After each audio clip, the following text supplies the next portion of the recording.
അമേരിക്കയുടെ ടാരിഫ് ഇന്ത്യയിൽ direct effect ചെയ്തു. ഏകദേശം 21 ലക്ഷം കോടി രൂപയാണ് ഒറ്റ ദിവസം കൂടെ അടിച്ചു പോയത്. അപ്പം ഇതുമായിട്ട് ബന്ധപ്പെട്ട 3-4 വീഡിയോകൾ അമേരിക്കൻ ടാരിഫ് ഇന്ത്യയോട് എങ്ങനെ ആയിരിക്കും അതിൻ്റെ അകത്ത് ഓരോ പെർസെൻറ്റേജ് വെച്ച് ഞാൻ പല വീഡിയോ ചെയ്തിരുന്നു. അതിനകത്തൊക്കെ ഞാൻ പറയുന്നുണ്ട് ഓരോ കണക്കുകൾ വെച്ചിട്ട് റിസർച്ച് ചെയ്തിട്ട്. ഞാൻ വീണ്ടും പറയാം, ഞാനൊരു ഫിനാൻഷ്യൽ എക്സ്പേർട്ടൊന്നുമല്ല. അപ്പം അതിനകത്ത് ഇത്ര പെർസെൻറ്റേജ് പോവും, ഇത്ര ഫാർമയിൽ പോവും, ടെക്സ്റ്റൈലിൽ പോവും. അപ്പം അതിനുശേഷം ടാരിഫ് വരികയും അപ്പം ഇന്ത്യക്കൊരു കുഷനായിട്ട് ചില പ്രപ്പോസൽ അമേരിക്ക വെച്ചു. അപ്പം അതിൻ്റെ അകത്ത് ഒന്നായിരുന്നു ബംഗ്ലാദേശിൻ്റെ ടാരിഫ് ഭയങ്കരമായിട്ട് കൂട്ടി. അതേപോലെ തന്നെ വിയറ്റ്നാമിൻ്റെ ടാരിഫ് വളരെ കൂട്ടി, ഏകദേശം 41-42%. ചൈനയ്ക്ക് 32%. നിങ്ങൾ മനസ്സിലാക്കുക, ചൈനയിലുണ്ടായ ക്രാഷ് എന്ന് പറയുന്നത് നിങ്ങളൊക്കെ ഉദ്ദേശിക്കുന്ന അപ്പുറത്താണ്. 16 മുതൽ 17% മെയിൻലാൻഡ് ചൈനയിൽ അവിടുത്തെ മാർക്കറ്റ് തകർന്നു പോയത്. ഹോങ്കോങ് 11 മുതൽ 12%. 2008 ശേഷം നടന്ന ഏറ്റവും വലിയ ക്രാഷാണിത്. ചൈനയുടെ എക്കോണമിയുടെ വെടി തീരുകയാണ്. അപ്പം നമ്മൾ ചൈനയല്ല, ഇപ്പം നമുക്ക് ഇന്ത്യയുടെ കാര്യം സംസാരിക്കുക. ഇന്ത്യക്ക് ഈ പറയുന്ന ടാരിഫ് വന്ന ശേഷം സ്റ്റോക്ക് മാർക്കറ്റ് ഓപ്പണായി. അപ്പോഴൊക്കെ വളരെ സ്ലൈറ്റ് ആയിട്ടുള്ള 100-300 പോയിന്റേ വന്നിട്ടുള്ളൂ. പെട്ടെന്ന് തിങ്കളാഴ്ച ഇത്രമാത്രം പുറകോട്ട് പോകാൻ കാരണം എന്തോ? ഇത് സ്റ്റഡി ചെയ്യേണ്ട സംഭവമാണ്. എന്തുകൊണ്ട് പെട്ടെന്ന് തിങ്കളാഴ്ച? കാരണം ഇത് ഈ ടാരിഫ് വന്നിട്ട് 2 ദിവസം പ്രശ്നമൊന്നുമില്ല, വളരെ സ്മൂത്തായിട്ട് കാര്യങ്ങൾ പോയി. അതിനുശേഷം പെട്ടെന്ന് താഴെ പോകാൻ കാരണമെന്ത്? ഇവിടെയാണ് നമ്മൾ മനസ്സിലാക്കേണ്ടത് ഇന്ത്യ ഗവൺമെന്റ് എന്താണ് ഉദ്ദേശിച്ചത് അമേരിക്കൻ ടാരിഫുമായിട്ട്. കാരണം വിയറ്റ്നാമിൻ്റെ മുകളിൽ ടാരിഫ് കൂടുതലാണ്, ബംഗ്ലാദേശിൻ്റെ മുമ്പിൽ ടാരിഫ് കൂടുതലാണ്. ഇവിടെയൊക്കെ ഉണ്ടായ പ്രശ്നം, നമ്മുടെ ധാരണ നമുക്കിത് പിടിച്ചു നിൽക്കാൻ സാധിക്കും. അവിടെയാണ് 2 ദിവസം മുമ്പ് ശനിയാഴ്ച വൈകിട്ട് വിയറ്റ്നാം പ്രസിഡന്റ് ഒരു അനൗൺസ്മെന്റ് നടത്തുന്നത്. അമേരിക്കൻ പ്രോഡക്റ്റിന് 0 ആയിരിക്കും വിയറ്റ്നാമിൽ ടാരിഫ്. ഇതാണ് ബേസിക്കലി ഇന്ത്യയുടെ എല്ലാ കണക്കുകൂട്ടലും തെറ്റിച്ചത്. ഏറ്റവും റീസെന്റ് കണക്കുകൂട്ടൽ തെറ്റി. കാരണം ഇന്ത്യക്ക് 26, അപ്പം വിയറ്റ്നാം പറയുന്ന അവർക്ക് 0 ആയിരിക്കും. നമുക്ക് നേരത്തെ അവർക്ക് 42 അപ്പം വിയറ്റ്നാം നേരത്തെ അവരുടെ അമേരിക്കൻ പ്രോഡക്റ്റിന്റെ പല ടാരിഫും 127% വരെ ഉണ്ട് പല പ്രോഡക്റ്റിനും. ഒരു പെട്ടെന്ന് കട്ട് ഓഫ് ചെയ്തിട്ട് അവർക്ക് മനസ്സിലായി ഗെയിം മാറി, അത് 0 ആയി. ഇപ്പം ചില ആൾക്കാരൊക്കെ പറയുന്നു WTO. ഒരു കാര്യം പറയാം, WTOന് യാതൊരു പ്രാധാന്യമില്ല ഇനിയും വരുന്ന നാളുകൾ. അതിനെ മുഴുവൻ വളച്ചൊടിച്ച് കൂറകളാണ്. വേൾഡ് ട്രേഡ് ഓർഗനൈസേഷൻ സാധനമില്ലാതായി. അതാണ് അമേരിക്കൻ ടാരിഫ് ലോകത്തോട് പറയുന്ന സന്ദേശം. ആരൊക്കെ സൈൻ ചെയ്യും, എന്തൊക്കെ സൈൻ ചെയ്യും, ആ സാധനം അമേരിക്കൻ ടാരിഫോട് ഇല്ലാതായി. അത് ആദ്യം തലയ്ക്കകത്തിടുക. WTO കൊണ്ടുവന്ന അമേരിക്കയാണ്. എന്തും അമേരിക്ക പറഞ്ഞ ആ ടാരിഫ് അങ്ങനൊരു സാധനമില്ല. ഇനി അമേരിക്കയുമായിട്ട് ബന്ധപ്പെട്ട് കച്ചവടവും വ്യാപാരം നടത്തുന്നവർ അവരെ ഫോളോ ചെയ്തോണം. അവരുടെ മാർക്കറ്റാണ്, അവരെ ഫോളോ ചെയ്തു. അത്രമാത്രം വളരെ സിമ്പിളാണ്. അപ്പം ഇതുമായിട്ട് ബന്ധപ്പെട്ട് നിങ്ങൾ മനസ്സിലാക്കേണ്ടത് ഇന്ത്യയിലെ പ്രധാനമായിട്ട് ഏതൊക്കെ സെക്ടറിലാണ്? IT sector. കാരണം IT സെക്ടറിൻ്റെ വല്ലാതെ രീതി താഴെ പോയി. കാരണം ഒരു ദിവസം കൊണ്ട് 21 ലക്ഷം കോടി എത്രയൊക്കെ സെക്ടേഴ്സിലാണ് പോയത്. അത് അവിടെയാണ് നമ്മൾ ആലോചിക്കേണ്ട പ്രധാനപ്പെട്ട ഘടകം. ഇനിയും പല ആൾക്കാരും പറയുന്നത് അമേരിക്കയിൽ റിസഷൻ ഉണ്ടാകാൻ സാധ്യതയുണ്ട്. ഞാനൊരു കാര്യം നിങ്ങളോട് പറയാം. അമേരിക്ക എന്ന് പറയുന്ന രാജ്യം, അതിൻ്റെ ബിസിനസ്സുകാരുടെ തന്നെ എക്കോണമി എന്ന് പറയുന്നത് ഏകദേശം 28 ട്രില്യൺ മുതൽ 34 ട്രില്യൺ വരെയാണ്. അവരുമായിട്ടൊന്നും ഇന്ത്യ നമ്മുടെ ചെറിയ രാജ്യത്തെ നമ്മുടെ ഈ പറയുന്ന എക്കോണമി ഒന്നും കണക്ക് കൂട്ടരുത്. അവർക്കൊരു റിസഷൻ വന്നാലും അതിനെയൊക്കെ അവർ ഈസി ആയിട്ട് ഓവർകം ചെയ്യും. അതിന് ബേസ് ഉള്ള രാജ്യമാണ് അമേരിക്ക. ഇന്ത്യയുടെ അപ്പോൾ അവിടെ അമേരിക്കയിൽ റിസഷൻ വന്നു. പല ആൾക്കാരും വിഡ്ഢിത്തരം പറയുന്നുണ്ട് സംഭവ ചോദ്യങ്ങൾ. അത് പൊട്ടത്തിനും അറിയാഞ്ഞിട്ടാണ്. അമേരിക്കയിൽ റിസഷൻ വന്നാൽ ഡയറക്റ്റ് ഇമ്പാക്റ്റ് ഉണ്ടാക്കുന്നത് ഇന്ത്യയിലാണ്. ഏറ്റവും പ്രധാനം എന്താ? IT sector. അമേരിക്കൻ ITക്കല്ലേ ഇന്ത്യയുടെ 50% അങ്ങോട്ട് പോകുന്നത്. ഈ 50% പോകുമ്പോൾ അവിടെ ഡിമാൻഡ് കുറയും. അവർ പല പ്രോജക്റ്റുകൾ ഇല്ലാതാക്കും. ഓൺ ഗോയിങ് പ്രോജക്റ്റ് പലതും അങ്ങ് വേണ്ടാന്ന് വെക്കും. കാരണം റിസഷൻ. അത് ഡയറക്റ്റ് അവിടെ ഇമ്പാക്റ്റ് ഉണ്ടാക്കുന്നത് ഇന്ത്യയിൽ. അത് ഇന്ത്യൻ IT സെക്ടർ അതോടുകൂടി വെടുതീർന്നങ്ങ് പോവും. ഇതാദ്യം തലയ്ക്കകത്തിട്. അമേരിക്ക പല യൂറോപ്യൻ രാജ്യങ്ങൾക്കും മറ്റു പല രാജ്യങ്ങൾക്കും ഇതേപോലെ ടാരിഫ് വന്നു കഴിഞ്ഞാൽ അതും ഇന്ത്യയെ ബാധിക്കും. കാരണം അതായത് അമേരിക്കയുടെ ഓരോ നടപടി അത് ഗ്ലോബൽ എക്കോണമിയെ ബാധിക്കും. അമേരിക്കൻ റിസഷൻ വന്നു കഴിഞ്ഞാൽ അത് ഗ്ലോബൽ റിസഷനാണ്. അത് ആദ്യം മനസ്സിലാക്കുക. കാരണം അതിനെ ബേസ് ചെയ്താണ് ട്രേഡും എക്സ്പോർട്ടും ഒക്കെ പോകുന്നത്. അപ്പം അതുമായിട്ട് ബന്ധപ്പെട്ട് ചിന്തിച്ചു കഴിഞ്ഞാൽ നമ്മൾ ഈ നാളെ എങ്ങനെ ജീവിക്കുന്നുള്ള ചോദ്യം ഉണ്ടാകും. ഇതിനകത്ത് മനസ്സിലാക്കട്ടെ. കാരണം ആ ഒരു ടോപ്പിക് അവിടെ നിൽക്കട്ടെ. അമേരിക്കയിൽ അവിടെ സ്റ്റോക്ക് മാർക്കറ്റ് പോവുകയും വരികയും ഒക്കെ ചെയ്യും. ഈ അമേരിക്ക, അത് ട്രംപ് ഈ സംഭവം കൊണ്ടുവന്നിരിക്കുന്നത് അമേരിക്കയുടെ എക്കോണമിക്ക് വേണ്ടിയാണ്. അതാദ്യം അത് മുമ്പിൽ അങ്ങ് വെക്കുക. കാരണം ആ എക്കോണമി സ്ട്രെങ്തൻ ചെയ്ത് മാനുഫാക്ചേഴ്സ് അധികം അങ്ങോട്ടങ്ങ് വിളിപ്പിക്കുന്നു. ചൈനയെ ടാർഗറ്റ് ചെയ്യുന്നു, യൂറോപ്യൻ രാജ്യങ്ങളെ ടാർഗറ്റ് ചെയ്യുന്നു. ഇതാണ് അയാളുടെ ലക്ഷ്യം. അതുകൊണ്ട് തന്നെയാണ് ജർമ്മൻ കാർ മാർക്കറ്റ് പൊളിഞ്ഞു പോയ പോക്ക് കണ്ടു. എത്ര സ്റ്റോക്ക് മാർക്കറ്റ് നോക്കി പോയത്. ജാപ്പനീസ് കാർ അവരൊക്കെ കഴിഞ്ഞ 25-30 വർഷം കാർ വർക്കേഴ്സ് ജപ്പാനാണെങ്കിലും ജർമ്മനി ആണെങ്കിലും അങ്ങ് താഴെ അങ്ങ് പോയി. കാരണം ഇവരുടെയൊക്കെ വലിയ മാർക്കറ്റ് എന്ന് പറയുന്നത് അമേരിക്കൻ മാർക്കറ്റ്. ഇതാണ് അതിൻ്റെ പ്രധാനപ്പെട്ട കാരണം. അപ്പം ഈ പല കമ്പനികളും അമേരിക്കയിലോട്ട് മൂവ് ചെയ്ത് കഴിഞ്ഞ് ഇവിടെ ജോലിയില്ലാതെ അമേരിക്കക്കാർക്ക് ജോലിയായി. ഇതാണ് ട്രംപിൻ്റെ ലക്ഷ്യം. അതിനുവേണ്ടിയാണ് അയാൾ ഈ ടാരിഫ് എല്ലാം കൊണ്ടുവരുന്നത്. ഇന്ത്യയുടെ ഇപ്പോഴത്തെ ഏറ്റവും പ്രധാനപ്പെട്ട സംഭവം ഈ വിയറ്റ്നാമിൻ്റെ സംഭവം. അവർ 0 ടാരിഫായി കഴിഞ്ഞപ്പോൾ ഇന്ത്യയിൽ വരേണ്ട ഇൻവെസ്റ്റ്മെൻറ്റ്, അതായത് ഇവിടെ ഇൻവെസ്റ്റ് ചെയ്തിരിക്കുന്ന പല ആൾക്കാർ അങ്ങോട്ടങ്ങ് പോകും. IT ഉൾപ്പെടെ പല കമ്പനികളും അങ്ങോട്ടങ്ങ് പോകും. കാരണം അവിടെ 0 ടാരിഫേ ഉള്ളൂ. അമേരിക്ക 0 ടാരിഫായിട്ട് ബിസിനസ് ചെയ്യുവാണ്. എന്തിനാ പിന്നെ 26% കൊടുക്കുന്നത്? ഈ പറയുന്ന ടെക്സ്റ്റൈൽസ് ഏറ്റവും കൂടുതൽ ഏതാണ്? ബംഗ്ലാദേശും വിയറ്റ്നാമുമാണ്. ഇന്ത്യയിലാണെങ്കിൽ 26%. പിന്നെ ഇതിൻ്റെ 26% ഈ സാധനം പിന്നെ അമേരിക്കയിൽ ആര് വാങ്ങും? അവൻ നേരെ അങ്ങോട്ടൊക്കെ പോകും. ഫാർമ സെക്ടർ നമുക്ക് 5% എക്സംഷൻ തന്നിട്ടുണ്ട്. പക്ഷെ അവിടെ 0 അപ്പോൾ അങ്ങോട്ടങ്ങ് പോകും. ഇതാണ് ഇതിൻ്റെ ഗെയിം എന്ന് പറയുന്നത്. ഈ പറയുന്ന പല പ്രോഡക്റ്റുകൾ, കാരണം ഇന്ത്യയുടെ ഏറ്റവും വലിയ ട്രേഡ് പാർട്ട്ണർ US ആണ് എല്ലാ രീതിയിലും. അപ്പം അവരെന്തോ ചെയ്യും? നേരെ അങ്ങോട്ടങ്ങ് മൂവ് ചെയ്യും.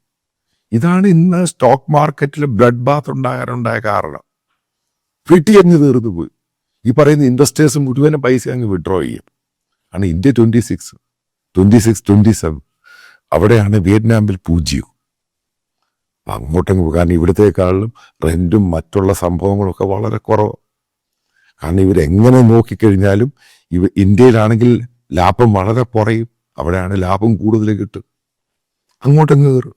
ഇവിടെയാണ് ഗവൺമെൻറ് ഓഫ് ഇന്ത്യ എമർജൻസി പെട്ടെന്ന് ഇടപെട്ട് ഈ സംഭവം സെറ്റിൽ ചെയ്യണം. അമേരിക്ക ഇന്ത്യക്ക് ഒരു കുഷൻ തന്നിരുന്നത്, ആ കുഷൻ അമേരിക്ക തന്നെ, അതായത് വിയറ്റ്നാം ഉൾപ്പെടെ അങ്ങ് വലിച്ചു ഊര കളഞ്ഞു. കാരണം അവൻ 0 ആയി കഴിഞ്ഞപ്പോൾ ആ കുഷൻ ഇല്ലാതായി. ഇതാണ് ഈ ഗെയിമിൻ്റെ അകത്ത് ഇന്ത്യ ഗവൺമെൻറ് എക്സ്പെക്റ്റ് ചെയ്യാത്ത രീതിയിൽ വിയറ്റ്നാം പെട്ടെന്നൊരു ഗെയിം അങ്ങ് കളിച്ചു. അതിനു മുമ്പ് വിയറ്റ്നാം എന്താ പറഞ്ഞത്? ടാരിഫ് വന്നു കഴിഞ്ഞപ്പോൾ ചൈനയുമായിട്ടും അവർ വിയറ്റ്നാമിലൊരു ഹനോയിൽ വലിയൊരു കോൺഫറൻസ് നടത്താൻ പോകുന്നു. ചൈനയും യൂറോപ്യൻ രാജ്യങ്ങളും മാക്രോണൊക്കെ വരുന്നു. അവരൊന്നിച്ച് നിൽക്കാൻ പോകുന്നു. അപ്പോഴാണ് വിയറ്റ്നാമിന് ഗെയിം പിടികിട്ടിയത്.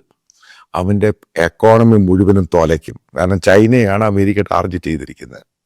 ഇതുമായിട്ട് ഒരുമിച്ച് പോകാൻ പറ്റത്തില്ല. പെട്ടെന്ന് അയാൾ 0-ലോട്ടങ്ങ് പോയി. അതായത് 120-170% പലതും 0-ൽ കൊണ്ടുവന്നു. ഇതാണ് ഗെയിം. ഇവിടെയാണ് ബേസിക്കലി ലോകത്തെല്ലാ രാജ്യങ്ങളിലും സ്റ്റോക്ക് മാർക്കറ്റ് ക്രാഷായി. US ക്രാഷായി. ഇന്ന് US സ്റ്റോക്ക് മാർക്കറ്റ് ഓപ്പൺ ചെയ്യുമ്പോൾ ഇന്നെങ്ങോട്ട് പോകുന്നു ആ സംഭവം, അതിനെ ബേസ് ചെയ്യുക. അമേരിക്കയിൽ ഈ പ്രകടനമൊക്കെ നടത്തുക എന്നൊക്കെ പറയുന്നത് അവിടെ നോർമലായിട്ടുള്ളതാണ്. അത് അമേരിക്കയെ പറ്റി അറിയാത്തവർ പറയുന്ന സംഭവങ്ങൾ. അവിടെ എല്ലായിടത്തും എല്ലാ സംഭവങ്ങളും എല്ലാത്തിലും അവിടെ പ്രകടനവും ഇതൊക്കെ ഇങ്ങനെ സ്ഥിരമായിട്ടുള്ള സംഭവമാണ്. അത് അമേരിക്കയുടെ പോളിസിയുമായിട്ടൊക്കെ ബന്ധപ്പെട്ട് പല കാര്യങ്ങളുമുണ്ട്. ജോബ് പോകുന്നു, അത് പോകുന്നു, ഇത് പോകുന്നു. അത് നോർമലാണ്. നിങ്ങൾ മനസ്സിലാക്കുക, അമേരിക്കൻ ടാരിഫ് ഏർപ്പെടുത്തി 4 ദിവസം കഴിഞ്ഞേ ഉള്ളൂ. കാനഡയിലുള്ള വിൻസർ എന്ന് പറഞ്ഞ ഒരു വലിയ ഓട്ടോമൊബൈൽ മാനുഫാക്ചറിങ് പ്ലാന്റ് അടച്ചു ഏകദേശം 1 മാസത്തേക്ക്. ഇപ്പൊ ഇമ്പാക്റ്റ് കണ്ടോണം, എത്രമാത്രം ഇതായിട്ടാണ് കയറി പോകുന്നത്. ഇതാണ് ലോകത്ത് സംഭവിക്കുന്നത്. ഇതുമായിട്ട് ഞാൻ പറയും, ഇന്ത്യ എന്ന് പറയുന്നത് നമ്മളൊരു ജസ്റ്റ് പ്രസവിച്ചൊരു കുട്ടിയാണ് എക്കോണമിയിൽ. ഇതിന് പ്രോട്ടീനൊക്കെ കൊടുത്ത് വളരാൻ കുറച്ച് സമയമെടുക്കും. നമുക്ക് ഈ അമേരിക്കയായിട്ടൊന്ന് കോമ്പറ്റ് ചെയ്യാൻ പറ്റത്തൊന്നുമില്ല. അതൊക്കെ തെറ്റായ രീതി ചില ആൾക്കാരുടെ ധാരണയാണ്. കാരണം അവൻ്റെ എക്കോണമിയുടെ സൈസ് അത്ര ഹ്യൂജാണ്. അതുമായിട്ട് നമുക്ക് കോമ്പറ്റ് ചെയ്യാൻ പറ്റത്തില്ല. അമേരിക്കയ്ക്ക് ഈ പറയുന്ന ഒരു റിസഷൻ ഉണ്ടായാലും അവനത് കംപ്ലീറ്റ് ആയിട്ട് ഓവർകം ചെയ്യും. പിന്നീട് അവൻ 4 ഇരട്ടി സ്ട്രോങ് ആയിട്ട് വരും. അമേരിക്ക തന്നെ കൊണ്ടുവന്ന വേൾഡ് ട്രേഡ് ഓർഗനൈസേഷൻ അവൻ തന്നെ അത് ചുരുട്ടിക്കൂട്ടി ദൂരെ കളഞ്ഞു. എനിക്കിത് വേണ്ട. ഞാൻ പറയുന്ന ടാരിഫുമായിട്ട് യോജിച്ച് പോകുന്നതിന് ഞങ്ങളുടെ കൂടെ നിൽക്കുക, അല്ലെങ്കിൽ നിന്റെ സാധനം എൻ്റെ രാജ്യത്ത് വിൽക്കത്തില്ല. ഇത്രയേ ഉള്ളൂ പറഞ്ഞത്. അതിന് നീ ഇത്ര ടാരിഫ് പറഞ്ഞു, ഞാൻ ഇത്ര ടാരിഫ്. അതാണ് റെസിപ്രോക്കൽ ടാരിഫ്.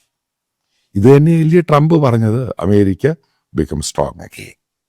അപ്പോൾ അവിടുത്തെ എക്കോണമി സ്ട്രെങ്തൻ ചെയ്യണം, അതേപോലെ നമ്മുടെ ജോബ് കൂട്ടണം. ഇതൊക്കെയാണ് അവരുടെ പരിപാടികൾ. അതിനു വേണ്ടി അപ്പം ഇന്ത്യക്കും അടി കിട്ടി. ഇത് ഞാൻ പല ആവർത്തി പറഞ്ഞു, പല ആൾക്കാർ അതിൻ്റെ താഴെ ഒന്ന് ഓരോന്നായിട്ട് അങ്ങ് വിളമ്പുമായിരുന്നു. ഇപ്പം ഇതിനകത്ത് അത് കൺക്ലൂഡ് ചെയ്തൊരു സംഭവം പറയുന്നത്, ഞാൻ ഈ ഓർഗനൈസറായിട്ട് ബന്ധപ്പെട്ട് ആ വീഡിയോ ചെയ്ത് കഴിഞ്ഞപ്പോഴാണ് ഈ പല സംഘപരിവാറിൻ്റെ ആൾക്കാരൊക്കെ എനിക്ക് മെസ്സേജ് അയച്ചു, ഞാൻ ഏതാണ്ട് അവരെ ചതിച്ചു എന്ന്. നിന്നോട് ആരാ പറഞ്ഞ ഞാൻ സംഘപരിവാറിൻ്റെ ആളാണ്? ഞാൻ പറഞ്ഞു ഞാൻ സംഘപരിവാറിൻ്റെ ആളാണ്, ഞാൻ BJPയുടെ ആളാന്ന് പറഞ്ഞു. നരേന്ദ്രമോദി ഇന്ത്യയിൽ മാറ്റം കൊണ്ടുവന്നു. ആ മാറ്റത്തെ പറ്റി പറഞ്ഞു. നല്ല കാര്യങ്ങളാണ്, ദിശ മാറി, ഇന്ത്യയുടെ പുരോഗതി ഉണ്ടായി. നിങ്ങൾ മനസ്സിലാക്കുന്നത്, ഞാൻ ഗോദി മീഡിയയുടെ ആളല്ല. ഞാൻ ഇൻഡിപെൻഡൻറ്റ് മീഡിയ എങ്ങനെ സ്ട്രെങ്തൻ ചെയ്യണം അതിനെപ്പറ്റി അതിൻ്റെ കൂടെ നിൽക്കുന്നയാളാണ് കഴിഞ്ഞ 30 വർഷം കൊണ്ട്. നിങ്ങൾ എന്ത് വിചാരിച്ചു ഞാൻ BJPയുടെയും സംഘപരിവാറിൻ്റെ RSSൻ്റെ ആൾ? ഞാൻ അവരുടെ ആളൊന്നുമല്ല. ഞാൻ കോൺഗ്രസിൻ്റെ അല്ല, ക്രിസ്ത്യൻ സഭയുടെ അല്ല, ഹിന്ദുക്കളുടെ അല്ല, ഒന്നും ആരുടെ അല്ല. ഞാൻ ഇൻഡിപെൻഡൻറ്റ് വ്യൂ ആണ്. എൻ്റെ അജണ്ട ഫസ്റ്റ് ഇന്ത്യ ഡെവലപ്പ് ചെയ്യണം, ഇന്ത്യക്കാർ നന്നായിട്ട് ഒരുമിച്ച് പോകണം, ഒറ്റക്കെട്ടായിട്ട് ഇന്ത്യ പോകണം. ഇതാണ് എൻ്റെ അജണ്ട. അതിൻ്റെ ഭാഗമായിട്ട് തന്നെയാണ് ഈ ഒരാളുടെ ഇൻവെസ്റ്റ്മെൻറ്റ് വേണ്ട, പബ്ലിക് കോൺട്രിബ്യൂഷൻ, ക്രൗഡ് ഫണ്ട്. അങ്ങനെയാണെങ്കിൽ എനിക്ക് പേടിക്കേണ്ട ആവശ്യമില്ലല്ലോ. കാരണം ഇന്ന് വരെ ചെയ്ത് അതുപോലെ കണ്ടിന്യൂ ചെയ്യും. അതാണ് എൻ്റെ ലക്ഷ്യം. അത് ആദ്യം അങ്ങ് മനസ്സിലാക്കുക. അതായത് എനിക്ക് ഒരു പൊളിറ്റിക്കൽ പാർട്ടിയുടെയോ ഒരു സംഘടനയുടെയോ അവരുടെ ആവശ്യമൊന്നും എനിക്കില്ല. 30 വർഷം അങ്ങനെ തന്നെ ചെയ്ത്, അങ്ങനെ തന്നെ പോവുകയുള്ളൂ. എനിക്കതുകൊണ്ട് ഒരു ഇൻഡിവിജ്വലിൻ്റെ ഇൻവെസ്റ്റ്മെൻറ്റും പരിപാടി, എനിക്ക് ക്രൗഡ് മതി. So simple. നിങ്ങൾക്കറിയാം, കഴിഞ്ഞ 2 ആഴ്ച കൊണ്ട് ഞാൻ നിങ്ങളോടൊരു കോൺട്രിബ്യൂഷൻ വേണമെന്ന് അഭ്യർത്ഥിക്കുകയാണ്. അതിൻ്റെ വീഡിയോ റൺ ചെയ്തു ഈ വീഡിയോയുടെ അവസാനം. അപ്പോൾ അതിനകത്ത് ചില പ്രശ്നങ്ങളുണ്ടായി. കാരണം ബാങ്കുകളുടെ ചില ലിമിറ്റ്, അതേപോലെ GPay, ഗൂഗിൾ പേ, UPIയുടെ ചില ലിമിറ്റ്. അപ്പോൾ അതൊക്കെ റെക്ടിഫൈ ചെയ്തിട്ട് പുതിയ അക്കൗണ്ടും ഡീറ്റെയിൽസും അതേപോലെയുള്ള റെസ്ട്രിക്ഷൻസും ഉണ്ടാവുകയില്ല. വിദേശത്തുള്ളവർക്ക് കറണ്ട് അക്കൗണ്ടിൽ അയക്കാനുള്ള ബുദ്ധിമുട്ട് അത് മാറ്റിയിട്ട് പേഴ്സണൽ അക്കൗണ്ട് വേണ്ടി തരുന്നുണ്ട്. കൃത്യമായിട്ടൊരു കാര്യം പറയാം, ഓരോ രൂപയ്ക്കും അക്കൗണ്ടബിളാണ് ഞാൻ ജനങ്ങളുടെ കയ്യിൽ നിന്നാണ് ഈ പണം സ്വരൂപിക്കുന്നത്. അജണ്ട ഒറ്റ സംഭവമേ ഉള്ളൂ. കേരളത്തിൽ ഇന്ന് നടന്നുകൊണ്ടിരിക്കുന്ന മീഡിയ സംസ്കാരം, അതായത് ഒരു പ്രത്യേക വിഭാഗത്തിന് വേണ്ടി മത തീവ്രവാദ വിഭാഗക്കാർക്ക് വേണ്ടി ഇവിടുത്തെ ചാനലുകളും മീഡിയയും അവർ ഗെയിം കളിക്കുകയാണ്. നമ്മൾ മനോരമയുടെ കേസെടുത്ത് നോക്കുക, എന്താണ് ഇത് സംഭവിച്ചത്? മനോരമയിൽ നിന്നും ഒരിക്കലും എക്സ്പെക്ട് ചെയ്യാത്ത രീതിയിലാണ് സംഭവം ഉണ്ടായത്. അപ്പം നമുക്കിത് പൊളിച്ചേ മതിയാവത്തുള്ളൂ. ഇപ്പോൾ എൻ്റെ കൂടെ സഹകരിക്കുക എന്നുള്ളത് മാൻഡേറ്ററി അല്ല. നിങ്ങൾക്ക് ഇഷ്ടമുള്ള രീതിയിൽ സഹായം 1 രൂപയാണെങ്കിലും അത് ബോണ്ടേജ് ആയിരിക്കും.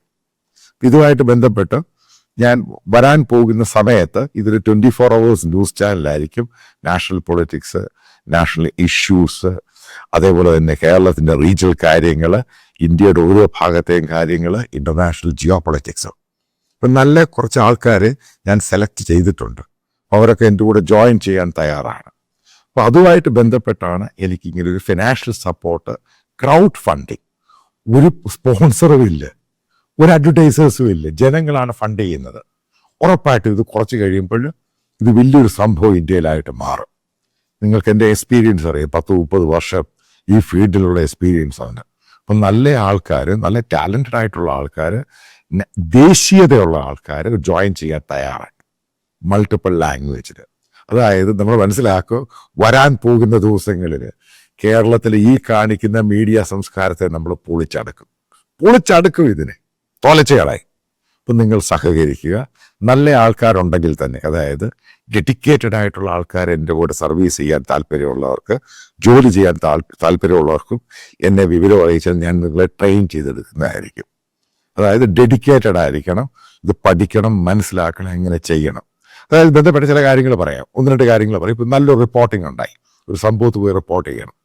അതിനുവേണ്ടി ഒരാളെ പറഞ്ഞു വിടുക, ഗ്രൗണ്ടിൽ റിപ്പോർട്ട് ചെയ്യുക, ഇതിനൊക്കെ എക്സ്പെൻസ് ഉണ്ട്. നല്ല റിസർച്ച് ടീം ഉണ്ടാകണം. അപ്പം ഇതിന് പറ്റിയ പഴയ പോലെ ചാനൽ ഇൻഫ്രാസ്ട്രക്ചറിൻ്റെ ആവശ്യമൊന്നുമില്ല. ഇതെങ്ങനെയാണ് എക്സിക്യൂട്ട് ചെയ്തതിന് നല്ല ആൾക്കാരെ എടുക്കണം, നല്ല ടാലൻസിന് പണം കൊടുക്കണം. അതൊരിക്കലും ഫ്രീ ആയിരിക്കത്തില്ല. മോശമായ ടാലൻസിന് അത്രയും പണം കൊടുത്താൽ മതി, നല്ല ടാലൻസിന് പണം കൊടുത്തേ മതിയാവത്തുള്ളൂ. അതാണ് ഇതിൻ്റെ ബേസിക് ഇഷ്യൂ എന്ന് പറയുന്നത്. അപ്പം അങ്ങനെയുള്ളവരെ എടുക്കുക. എനിക്കറിയാവുന്ന പല ടീമംഗങ്ങളുണ്ട് എൻ്റെ കൂടെ, തെഹൽക്കയിലും മറ്റു പല ചാനലുകളിലൊക്കെ വർക്ക് ചെയ്ത് ഹൈലി ടാലൻറ്റഡ് ആയിട്ടുള്ള ആൾക്കാരുണ്ട്. അപ്പം അവരെയൊക്കെ ഒത്തൊരുമിപ്പിച്ച് ഇതിന് പല മൾട്ടിപ്പിൾ ലാംഗ്വേജിൽ കൂടെ ഇത് പോകുമ്പോൾ മാത്രമേ ഇതിൻ്റെ ഒബ്ജക്റ്റീവ് എന്തുവാന്ന് നമുക്ക് മനസ്സിലാവത്തുള്ളൂ. അപ്പോൾ സഹകരിക്കുന്നതിന് വളരെ നന്ദി. ഫർദർ നിങ്ങളുടെ എല്ലാ സഹകരണം ഇതിൻ്റെ കൂടെ ഉണ്ടാകുമെന്ന് പൂർണ്ണമായിട്ടും വളരെ സ്നേഹത്തോടു കൂടെ പ്രതീക്ഷിക്കുന്നു.